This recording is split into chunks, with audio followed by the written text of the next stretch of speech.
Sorry if there are any grammatical errors ahead of time. I've never really been good in English. Well, first of all, this happened when I was in 9th grade. I had matured early, so I received a lot of gross comments in 7th through 9th grade. This kind of made me lose confidence in myself. So instead of being very sociable and outgoing like I used to be, I was shy and awkward. I had 0 friends, literally 0. So teachers often came up to me and asked me if I was lonely, and just showed interest in me because I seemed depressed or whatever.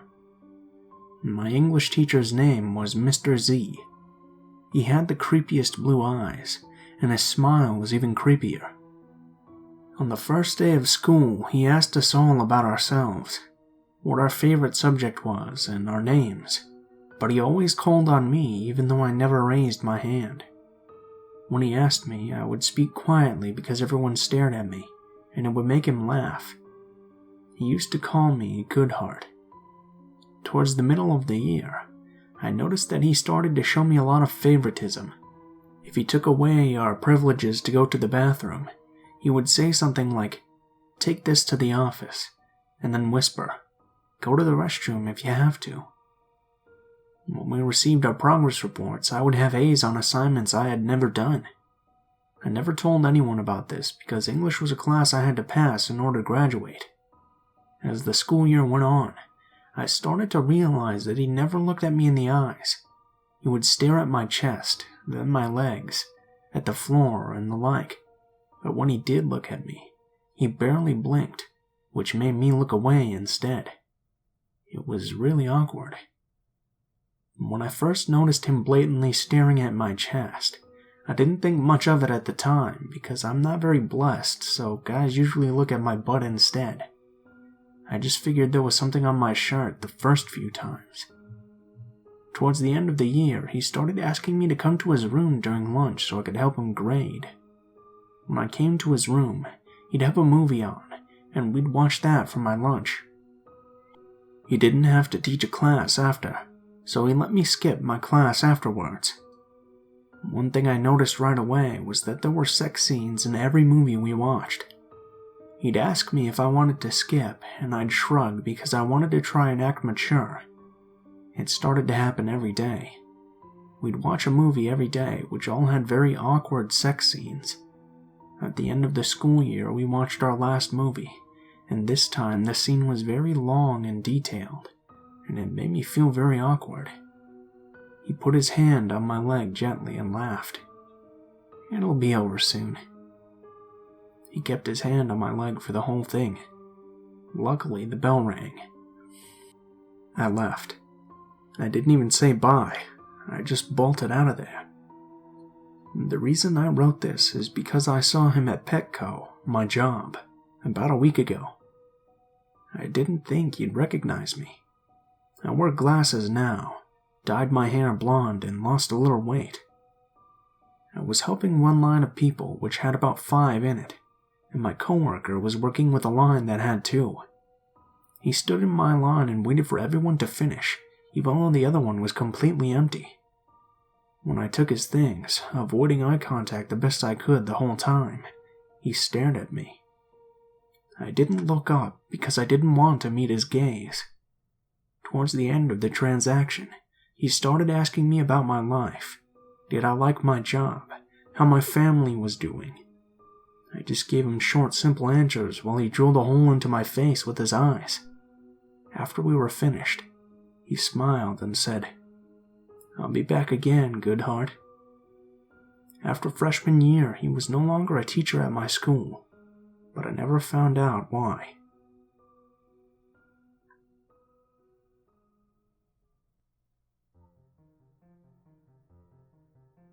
Hey everyone, I was recently reminded of this story and decided to share my encounter with Mr. Chan, my former violin teacher.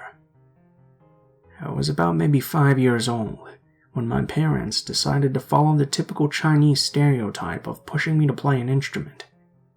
Not just any instrument though. It had to be the piano or violin. I decided to play violin mainly because every other girl in my family already had piano lessons, so I wanted to try and be a bit different. Since my parents didn't have a great grasp on English, they wanted Chinese-speaking instructors, which made quite a few impractical situations given how rare they were. My first violin teacher didn't perform house visits, so we had to take the train about 40 minutes to see him every week. He was also pretty harsh and had little patience for a scree-scrawing 5-year-old violinist, so my parents and I decided to try and find a new instructor. Enter Mr. Chan, a violinist who I would estimate to be in about his mid-30s.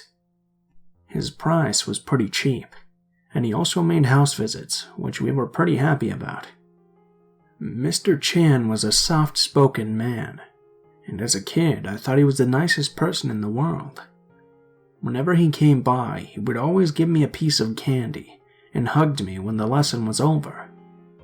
There would be a few things that he did that made me feel pretty uncomfortable though. He often looked at me with these smoldering eyes. As a kid, I thought maybe that's just what he looked like, but at times it creeped me out because it felt like he was staring into my soul.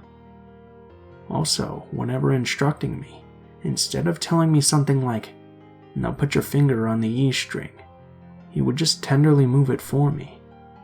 If there was any opportunity for him to touch me, he would always do it, moving my fingers, adjusting my arms and head for posture. All these things I brushed off, mainly because I was a kid who never knew any better. After all, he was a great violin teacher, and I legitimately learned a lot from him. One day, Mr. Chan stopped coming to lessons, and we had to get a new teacher. I cried and threw a huge tantrum because I thought he was the nicest guy ever, and I missed the candies he used to give me. But my parents refused to explain why he left. Years later, when I was 12, my family decided to break the news to me about what happened. Apparently, Mr. Chan got arrested for molesting some of his violin students, other girls that were about my age. I wonder if he charmed them in the same way.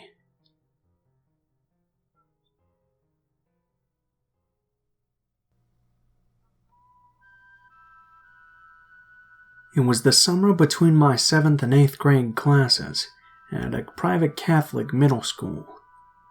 I was a weird kid, and I went to the school in the 6th grade so I could be with my best friend growing up, who had gone there for years. I'll call her Janie. Unfortunately, she was a year ahead of me, and I didn't have a lot of friends in my own grade. I would just hang out with her and her friends after school. There was a teacher who had started in my 7th grade year, a friend of the literary teacher who worked there. She was eccentric and fun among a group of otherwise standard Catholic school teachers, so when we all heard her friend was coming to teach, we were all excited to have a new teacher we didn't all hate. I'll call him Mr. Trenchman. He was a chubby guy, maybe in his late 30s. He always had his shirt untucked and his hair disheveled, and a good amount of stubble on his face. He had really youthful brown eyes that made his students feel like he was one of them, and a dry sense of humor that most people ate up after being subjected to the point-blank lessons and lectures from every other teacher in every other class. I didn't even have one class with him, but Janie did. She loved being his student, so trusting her, I thought he must be a pretty cool dude too. In the summer, Jamie told me she was going to help out at a summer camp that he ran. The bus would pick her and the other students up every morning from our school and drop them back off in the evening. She was going for free since she had graduated and was technically a high school student. She and her friends were going to be volunteering as the camp counselors. I was upset. All of the friends I had would be going to his camp every day, and since I wasn't in high school, I couldn't be a counselor. I wouldn't be able to afford to go. Mr. Trenchman took pity on me and told Janie to bring me along for free for the day. It was a good time. He'd been running the camp for years, and though everyone knew everyone, They were inviting and friendly. I got to hang out with my friends all day, helping Mr. Trenchman and all of the older counselors keep the younger kids under control. He made me a deal. I could come every day and just pay about 20% the price of the camp to cover the food and supplies I'd use. The rest of the 80% would be covered by me helping out. I think he knew I was a little lost, a year behind my friends but too old to really enjoy the camp from a kid's perspective. So I took the deal and I worked at the camp. It was a great summer. I got close with everyone there like a family. They'd all known Mr. Trenchman for years. He was a little different than he'd been in school, like a grumpy old dad almost, but he clearly loved everyone. The summer ended, and classes were about to start up, when I'd heard that he would not be returning. He'd been emailing students, young female students, asking them to meet him at the school, to help him set up his classroom, then maybe go out afterwards, maybe go back to his place. I'm not sure of the extent of these emails, as I never really wanted to know. One of these correspondences had been to Janie. I almost felt betrayed. We told each other everything, and I found out from my mom that she was one of the girls who came forward. I'm not sure what exactly happened next. I remember my friend telling me that he'd told his best friend, the other teacher, that he was sick and he needed help, or he couldn't stop, something along those lines. All gossip aside, he did end up in the hospital. We're not going to meet again, because he died 2 days later. It was the strangest thing. And the creepiest thing about this whole story happened about a month later. I was over at Janie's house sitting in her room, and she went to the bathroom. She took a while, and I didn't have a cell phone or anything else to occupy me, so I grabbed her notebook. We both liked to write a lot. We'd write stories and trade them and give feedback, so I didn't feel like I was really intruding. She'd written pages, probably 20 to 25, of a story about her and Mr. Trenchman. First they flirted, then they would be sitting too close and she'd notice the look in his eyes. And then he couldn't help himself and he'd pull her into his lap, and they fucked. She wrote stories about her and him fucking. I didn't read much before I put the notebook down right where I found it. I never mentioned it to her. I never wanted to ask, and I never wanted to know. Did anything happen before she said something? Was there a possibility she had some part in it herself? So, Pedo Teacher, we'll never meet again, but ex-best friend, we might. So let's never talk about this again.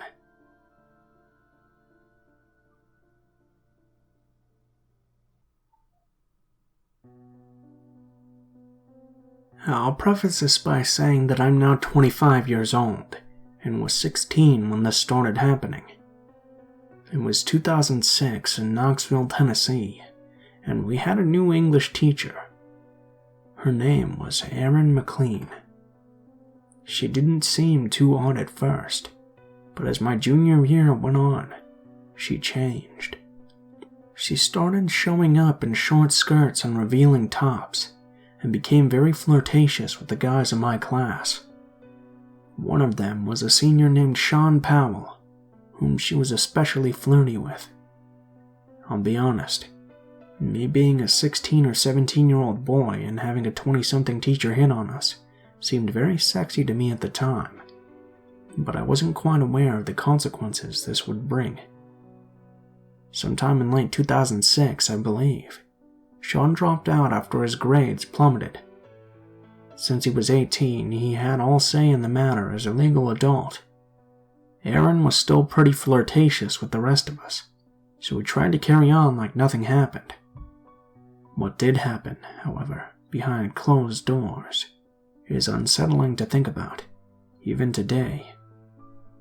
Sean moved into a small shed-like building where Erin's husband's band practiced.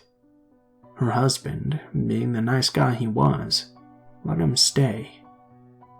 After some time, however, Erin and Sean had a developing relationship, which quickly became sexual. After a few months, Eric found out about the whole affair. Long story short, he confronted Erin about it. She insisted on staying with Sean. Her husband was completely devastated, but tried hard for his kids to keep on smiling. However, he soon became enraged about the situation, which finally came out in the worst way. On March 10, 2007, Sean showed up at Erin's house, where Eric answered the door. Sean soon became very angry and started a verbal fight with Eric, which escalated into a call to the police.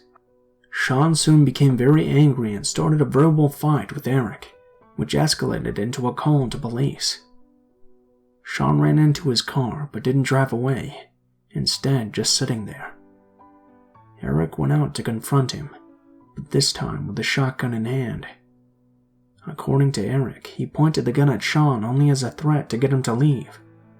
Then Sean laughed at him, grabbing the gun and accidentally pulling the trigger right in his face. Erin made a call to police after finding the scene, and the cops arrested Eric. Eric was eventually sentenced to 90 days after being found guilty of a much lesser unknown charge. Erin was sentenced to 95 days after finding her guilty of inappropriate conduct. When I found out about this whole thing, I was really shaken. I felt bad for both Eric and Sean. They were both innocent in my opinion, and I feel like Erin was really the one responsible. I'm married now, and when I have kids, I know I'll have this story to teach them about who should be educating them. It's really scary to think about what could happen to them in the future.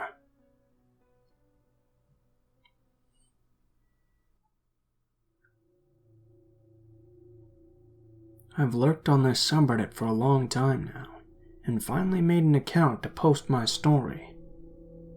I don't want to go a long way about my identity, but I will say that this takes place in a small town in Ontario, where I grew up during 7th grade, so me and everyone in my class would have been about 12.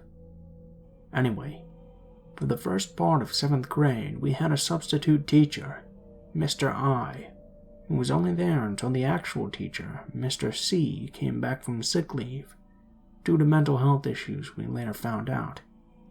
Mr. I was great, but he left after the winter break. That was when Mr. C showed up. He was kind of a creep from the start. He used to make a lot of little creepy remarks we would let slide, but eventually it escalated.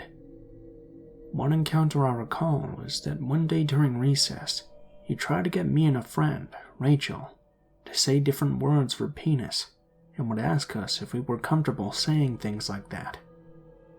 Now, as young girls, we decided to tell our parents, and they were pissed and called the school, which obviously did nothing about it, because otherwise the rest of this wouldn't have taken place. Fast forward a couple of creepy months. Me and Rachel are in the gymnasium with the rest of our class, about 20 kids. We're doing the gymnastics portion of our gym program. We're halfway through the class, and Rachel gets up and goes to the part of the gym where we would leave our shoes. I turn around to look for her after a bit, and to my surprise, she's standing there across the gym in shock, holding a video camera. At this point, no one else has really noticed, and I hadn't even put 2 and 2 together yet. But what happened next made me clue in pretty damn fast. Mr. C, who was at the time lounging around the gym not really doing anything, sees Rachel with this camera. I swear to God, his face went from not having a care in the world to utter horror in all of a second. He grabbed a soccer ball from a nearby rack and chucked it across the room at Rachel, in front of over 20 12-year-old kids. It hit her dead in the side of the face. She dropped the camera, screamed, and ran out of the room and into the office. Me and everyone else in the class also ran out of the room in pursuit of her before Mr. C could do who knows the fuck what else. He grabbed his camera and ran out of the school. I never saw him again. Rachel, who happened to live on the same street as me, has friendly parents who talk to mine occasionally. We later learned they pressed charges, and all that shit. We later learned they pressed charges and everything, and he was convicted of assault on a minor and also intent to harm minors, or something along those lines. He had been taping our class since he had begun teaching us. He had dozens of tapes of our gym classes. He would position the cameras in different places to capture the most revealing angles for whatever it was we would be doing that day. Needless to say, we got a new teacher for the rest of the year, which was kind of awesome at least, because she let us do whatever we wanted pretty much. In hindsight, everything about him seems so menacing now, from accidentally walking into our change rooms to extensive health lessons about sex.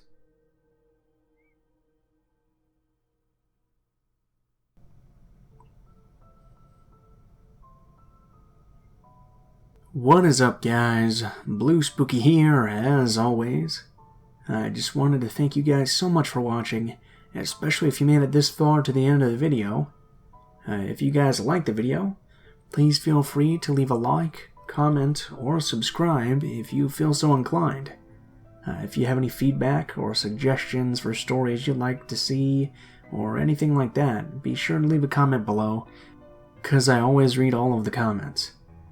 I have a pretty big update for the channel for you guys. So, as you guys probably know, things have been pretty rough lately for the YouTube horror narrator community. Basically, on YouTube, a bunch of advertisers pulled out, and now everybody's getting way less returns on their views and everything like that. So, I wanted to announce that I finally set up a Patreon account where you guys can donate and contribute to the channel if you like. Of course, it's never necessary. None of my content will ever be necessary to be paid for or anything like that. Basically, what Patreon is it's just a tip jar for artists, if you feel like supporting them. Of course, if you don't have the money or anything like that, please don't feel like you have to or anything. It's just there for people who want to. So I'll be leaving a link to that in the description of the video, and also probably in a comment with the timestamps for stories for this video. Please give me feedback on what you guys think about that. I'm a little bit nervous about it, but I hope it will go over well, and I hope you guys understand why I'm doing that. If you'd like to contact me, or if you have any stories you'd like to send in or that you'd like me to read, please be sure to take a look in the description of the video below. There will be links to all of my social media, including my Facebook, Twitter, and Gmail accounts. Send me a message on any of those, and I'll try to get back to you as soon as possible. If you do decide to send in a story, please be sure to include in the header of the email, or whatever you choose to send, what the title of the story is, what the theme of the story is, if it has any, and how you would like to be credited in the description of the video the story appears in.